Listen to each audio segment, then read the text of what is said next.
زمین برای من جای قشنگی نیست، برا تموم آدما دیگه مردم، به خاطرات تلخ و بد گره خوردم.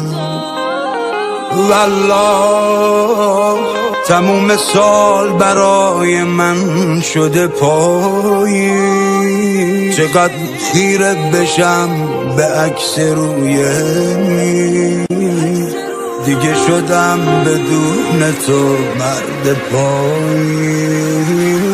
صدام خیلی گرفته مثل صدای سازم، میخوام دنیامو بازم کنار تو بسازم، دلم تنگ یه لحظه بازم پیشت بشینم، من هر جایی میخونم شاید تو رو ببینم. تو خونه من غلیظی برات رگامو میدم، از اون وقتی که رفتی منم مرگمو دیدم. چشات هنوز یه دریاست، لبات هنوز یه قایق، تو رو هنوز میخوامت تو این حال و دقایق.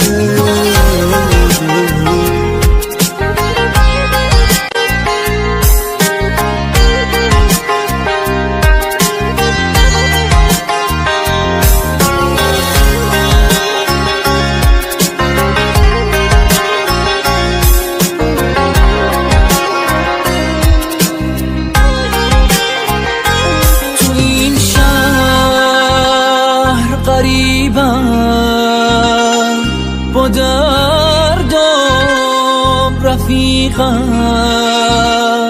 رفیق قدیمی، رفیق صمیمی. تو شبهای تهرون سکوت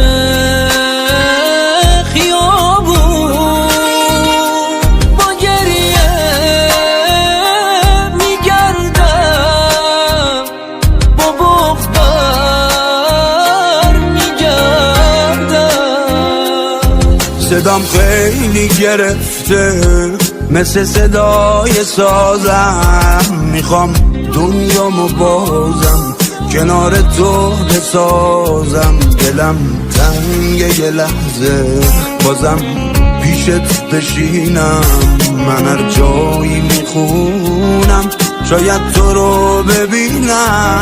تو خونه من غلیظی برات رگامو میدم، از اون وقتی که رفتی منم مرگمو دیدم. چشات هنوز یه دریاست، لبات هنوز یه قایق، تو رو هنوز میخوامت تو این حال و دقایق.